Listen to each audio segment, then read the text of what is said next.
Daddy, imagine mama ameniita ng'ombe, amedhani amenitusi, lakini nimesikia hadi tu kumhug. Kwa nini? Najua ng'ombe iko na faida kuliko binadamu. Hebu angalia ng'ombe, mapupu yake. Mapupu? Ni mbolea.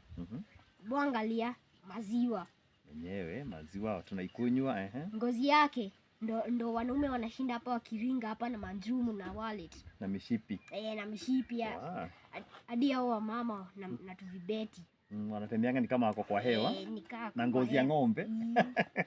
Lakini alafu acha hivyo, hata umenikumbusha, unajua ng'ombe kuanzia kichwa mpaka mkia ni nyama. By the way. Yaani kitu ya ng'ombe yote by the way kuna kitu natupwa.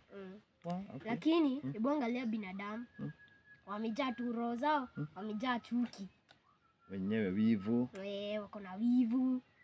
Acha hata nikuongezee, hata maziwa ya mtu watu hawezi kunywa chai. Wacha hivyo. Unaona mapupu zao, hadi huwezi taka kuangalia. Hata kukaribia. Vinakaa vibaya. So ukiitwa ng'ombe hujatusiwa? Nimesikia tu kumhug hadi. Hiyo ni kali.